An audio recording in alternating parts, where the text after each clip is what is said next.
보이지 않는다는 말로만은 하나님의 나라를 설명할 수가 없고, 스피리추얼 에스펙트, 영적인 특성을 가진 나라다. 이게 월요일에 공부했던 것의 핵심 포인트예요. 그러니까 앞부분 불가시적이다 하는 건 땅 위에 있는 나라가 아니다. 로만 엠파이어하고 다르게. 그 다음에 영적인 특권의 나라다 하는 것은 유대인의 하나님 나라 개념을 정면으로 뒤엎는 거예요. 예수님이 말씀하시면서. 이건 훨씬 더 폭넓고 자유롭고 정치적인 요소가 없다 이거죠.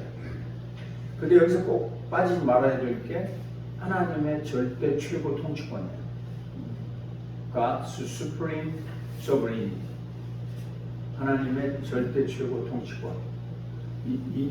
이것을 오늘 다시 반복하려고 그러는 거예요. 그런데 불가시적이지만 안 보이는 나라지만 그동안의 유대인의 신정 통치 속에서 나타났었고, 불가시적이지만 점진적이다. 진전이 되고 있는 모습을 드러내죠. 그 다음에 영적이라는 말은 무슨 말이냐면, 이제 로마서 14장에는 하나님 나라는 먹고 마시는 것이 아니고 그리스도 예수 안에서 의와 희락과 평강이라고 했잖아요. 그러니까 먹고 마시고 땅을 차지하는 나라가 아니다. 세상적인 나라가 아니다. 그 다음에 일곱 형제가 한 여자 가지고 이렇게 형이 죽고 또 죽고 또 죽고 하니까 예수님 설명하셨어요. 하나님의 나라는 시집가고 장가가는 게 없다. 여기서 생각하는 센스, 그러니까 성이 포함이 된 감각적 요소라는 것은 하나님의 나라에 없다 이거예요. 센스, 센서빌리티, 먹는 거, 마시는 거, 뭘 먹을까, 뭘 마실까, 뭘 입을까 염려하지 말라. 너희는 먼저 그의 나라와 그의 의를 구하라. 그럴 때도 예수님이 그 비유를 사용하셨다 이거지. 하나님의 나라는 먹는 거, 마시는 거, 무엇을 입을까, 입는 거와는 상관이 없다 이거지. 그게 하나님의 나라의 영적인 특성이에요. 그리고 이것이 왜곡돼서 또 하나 잘못된 개념 중에 하나가 이 땅에 찬란한 하나님의 나라의 시대가 올 것이라는 기대치. 유대인은 그거를 정치적으로 기대했잖아요. 잘못된 신학자들의 개념이 뭐냐면 교회의 황금 시대라고 하는 거예요. 교회가 엄청나게 영광스럽게 돼서 교회의 모든 일들이 영향력을 넓혀갈 때 교회의 선포와 교회의 진리가 마치 인간활동 내에서 전체적인 지배 원리가 될 때 하나님 나라가 이루어졌다고 생각하는 사람들이 있어요. 이게 후천년주의고 후천년사. 뉴 잉글랜드 퓨리탄들이 가지고 있었던 사상. 조나단 에드워드, 그 다음에 벤자민 비 워필드, 후천년사.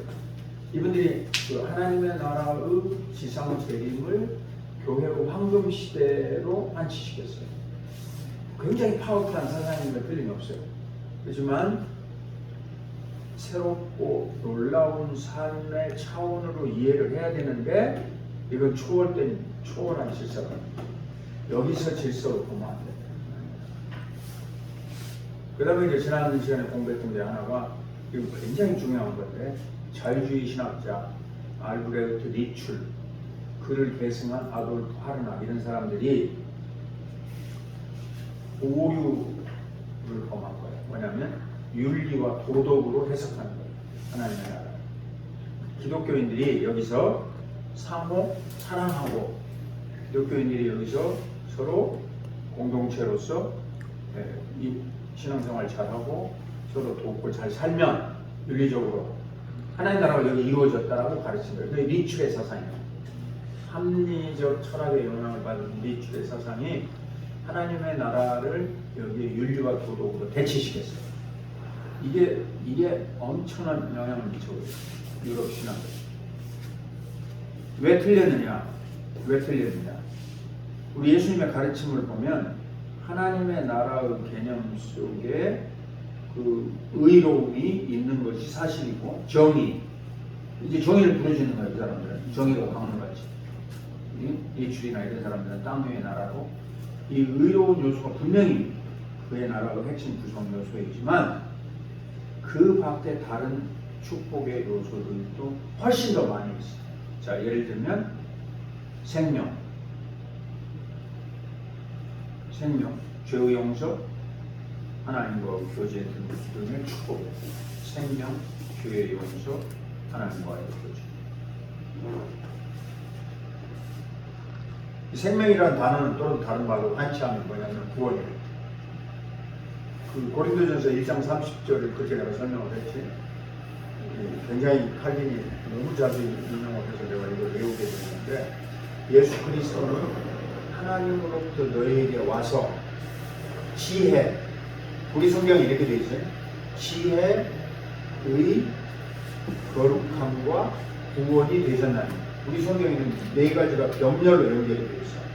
근데 헬라어 본문을 보면 예수님은 하나님으로부터 우리에게 오신 지혜이신데, 즉 그 지혜의 특성이 뭐냐면 의로움, 칭의, 거룩함, 성화, 그 다음에 구원이라 그랬는데 그게 또 다른 말로 하면 생명이야. 영생 혹은 생명. 그러니까 하나님의 나라는 의로움만 있는 게 아니야. 칭의의 나라만 있는 게 아니고 이 땅에서 그것이 지상적인 삶의 요소로 들어가 있다라고 설명합니다. 그 다음에 이제 두 번째 하나님 나라의 큰 오류 중에 하나가 뭐냐면, 이제 5장 맨 마지막에 있어. 5장 맨 마지막에 뭐냐면, 자꾸 하나님의 나라를 인간들이 활동을 해서 성취되는 나라로 착각하는 거예요. 이것은 여러분에게 굉장히 중요한 안목을 제공합니다. 하나님의 나라는 인간의 행위가 아니고 하나님 자신의 주권적 통치예요. 내가 어저께 이 교회에서 오후에 그 초대교회 신앙과 역사, 초대교회 역사와 신앙을 가르치면서 어제 주제가 뭐였냐면, 초기 수도 운동의 실패에 대해서 1시간 강의를 했어요. 안토니라는 이집트의 성자로 시작해요. 여러분들이 수도원 하면 마치 중세시대 때 만들어진 거, 수녀제도로 착각을 하시는데 그렇지 않아요. 콘스탄틴 대왕이 기독교를 공인하자마자 유럽은 40% 이상 되는 기독교인이 생기고, 이게 이교도들인데 무조건 교회로 오는 거야. 종교 행위로 알고 형제가 들어오니까. 그게 313년이잖아. 밀라노 침공을 할 때. 그러니까 한 세대가 지나면 어중이 떠중이 다 교회, 전부 다. 콘스탄틴 황제가 오래 살면서 교회를 많이 지어줬어요. 성직자들을 존중해줬지. 니케아 회의에 다 모셔다가 삼위일체 신앙고를 만들었지. 그 이후에는 정말 옥석을 가리기 힘들 정도로 몰려들었어요. 그러니까 이 아프리카 이 북부 쪽 연안 쭉 거기에 있는 교회만 해도 5,000개가 있었다고 말합니다. 무슨 반작용이 일어났냐면, 참된 종교개혁은 아닌데 그들 사이에서 참된 신앙을 추구한다, 이 말하고 관련이 있어. 인간의 행위하고 하면서 안토니라는 이집트의 이제 그 알렉산드리아에서 좀 떨어진 데서 있었던 곳에서 살던 부자였는데, 안토니가 그 마태복음 19장 부자는 천국에 들어갈까 나타가 가난도만 들어가기 어렵다, 이 말씀을 듣고 엄청난 부자였는데 가난한 시작을 당하는 독신, 그 다음에 고독, 사막에 가서 혼자서 하나님을 만나겠다고. 성경이 없는 시대에 이게 폭발적인 영향을 끼치죠. 근데 그 사람은 아무도 안 만나려고 혼자 조용한 곳으로 숨었는데, 그 얘기 듣는 사람은 더 궁금해. 아니, 저 부자가 어디로 가서 지금 살았어, 죽었어, 어디 있대? 근데 아주 안 나타나면 죽어버려서 소식도 없어지고 그래. 105세까지 살았어. 근데 딱 2번 나타나 또. 그것도 누가 만나게 되면 아다나우시우스를 만난다. 알렉산드리아 수도가 가장 3위일체로 세울 때 결정적인 공헌에도 가장 젊은 신학자 아다나시우스가 또 만나고 난 뒤에 안토니 얘기를 책으로 쓰면서 유명해져. 근데 모두 다 궁금한데 하필 있는 수도원 원장이 만나가지고, 왜냐면 그렇게 오게 된 이유는 아리우스파를 틀렸다고 격려해주기 위해서 아다나시우스를 이분이 한 번 데려오는 거야. 아무도 못 만나는데 아무도 안 만나. 네. 그러니까 15년은 뭐 움막에서 살고 30년은 땅속에서 살고, 그러면 어떻게 살겠어? 도시에 있는 사람들이 빵과 갖다가 던져줘. 문도 안 열어줘. 밥을 싸고 사니까. 유한처럼 양봉인 거 아닌가요? 이게 300, 그분이 돌아가실 때가 한 360년 때 죽었어요. 그러니까 콘스탄틴 황제 이후에 이게 들불처럼 번지기 시작한 거예요. 이 수도원 운동. 그런데 여럿이 사는 수도원 단체가 만들어진 건 좀 뒤에고, 이집트의 안토니가 했던 방법은 전부 혼자 사는 고독이야. 여자를 안 만나야 돼. 남자 수도사. 여자 수도사는 남자를 안 만나야 돼. 그래서 자기의 그 virginity, 처녀성을 하나님은 헌신한다고 가르친 거예요. 그래서 안토니 여동생도 수녀가 돼요. 카톨릭이 만든 게 아니야, 수녀는. 그게 하나님의 절대적인 주권을 가진 종교를 인간의 수행과 노력의 종교로 바꾼 거지. 그래서 수도운동이 시작. 이게 수천 명, 수만 명이 늘어나요. 그룹도 굉장히 많아지고 쭉 퍼져가지고 아르메니아에도 수도원이 많이 지어지고, 영국도 많이 지어지고, 북쪽에 흑해연안도 지어지고, 말할 필요 없이 어거스틴도 이 수도원 운동의 한 그룹에 속해 있어. 거기서 나온 사람. 제롬, 이 수도원 운동의 일환으로 땅 파고 들어가서 여자 안 보고 성경 한 권. 근데 역설적인 건 제롬은 부자 귀족 남편을 잃으신 사모님이 엄청난 돈을 들여서 돈을 대줬어. 매일 빵을 먹어야 할 거 아니야. 음식도 먹어야. 근데 제롬은 성경을 라틴어로 번역을 했기 때문에 그 수도사 중에서 성경 학자로 우리에게 이름이 남았지. 네? 이게 종교를 잘못 착각하고. 그래서 그 수도원 운동은 결국 아주 형태만 남고 사회를 바꾸거나 교회를 바꾸거나 뭐 고치질 못한 채 개인적인 신의 추구, 성경은 빼놓고 하나님을 자기가 고생해서 만나겠다는 거예요. 어떻게 가르쳤냐면 영혼을 맑게 갈고 닦으면 보석처럼 된다. 영혼을 맑게 갈고 닦고, 영혼을 맑게 갈고 닦으면 어떻게 되겠어? 8가지 악한 생각을 떨치 한다. 예를 들면 한 수도사에 의하면, 그래서 8대 죄악이라는 카톨릭 그 책이 나온 거예요. 게으름, 미움, 슬픔 이렇게 다 띄어버리라고 8가지를. 사실 8가지 훨씬 더 되는데 그렇게 하는 것도 또 나는 마땅하지 않다고 생각해요. 그게 그 본도 수도원에서 나온 덕목이 8가지를 마음에서 떼어버려야 한다. 자, 어저께 얘기를 내가 가르쳤기 때문에 1시간 동안 여기 우리 삼성제일교회 성도들 하나도 안 졸고 기가 막힌 얘기를 들었어요. 각 지역의 수도원 운동을 내가 다 말해줬습니다. 하여튼 하나님 주권적인 종교를 인간 중심의 종교로 바꾸어서 착각하는 것도 모순인데, 그거를 하나님의 나라로 생각했다. 이것이 하나님 나라를 해석하는 심각한 오류입니다. 이건 지금도 계속되잖아요.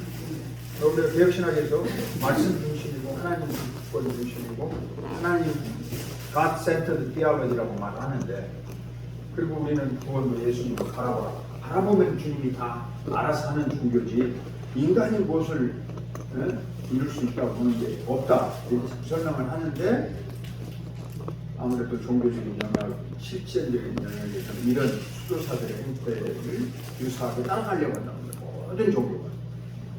그 이견의 영향을 받았기 때문에. 그러니까 이 수도원은 구체적으로 실패한 건 어떻게 실패하냐면 로마 제국이 통계하고 저 북쪽에서 쳐들어온 자기들끼리 야만이라고 그러지 알라리크라든지 이런 사람이 쳐들어와서 주 410년부터 쳐들어오기 시작해가지고 동로마 서로마가 갈라지고 동로마는 비잔틴 엠파이어로 남고 서로마는 완전히 조금조금 나버리고 여기 자기들이 다스리고 있던 이 지중해 연안의 모든 나라들은 전부 페르시아 왕국이 점령했거든요. 그래서 이게 모슬렘이에요. 이 모든 수도원들이 한 방에 날아가거든요. 전부 모슬렘화 되든지 아니면 날아가버려요. 딱 하나만 살아남아. 이제 시내산 수도원. 그 시내산 수도원은 그 장군이 명령을 했어. 들어가서 부시지 말라고. 왜냐면 거기서 그 깃발을 내걸었어. 그러니까 그 무하마드에게 하여튼 뭔가 관련이 되어진 영적인 장소에 있다고 이거 무너뜨리지 말라. 그래서 시내산 수도만 하나 딱 안 무너지고 나머지는 다 부셔버려. 아니면 자기네 모슬렘으로 바꿔버려. 그래서 없어진 그 교회가 5,000개 플러스 이 모든 수도원이 수도원마다 수천 명씩 있었어요. 엄청나게 많은 사람이 있어요. 이게 참된 기독교를 추구한다고 하면서 인간의 종교를 바꿨단 말이에요. 내가 고통을 당하면 신은 나를 찾아오실 것이다. 예수님은 오히려 육신으로 입고 오셨는데. 그러니까 성경이 없으니까 이렇게 종교가 이교는 앞을 다르죠. 아나시우스가 그분이 이제 그래서 이제 안토니 생일에 이루던 안토니의 생애라는 책을 썼는데 얇은 책인데 엄청난 영향을 미쳤고 그걸 읽고 사람들이 이제 안토니 같이 변화받기 시작할 모양을 취했죠. 그리고 그 이후에 나오는 모든 책들은 아다나시우스 책을 모방해서 성자 만들기가 나옵니다.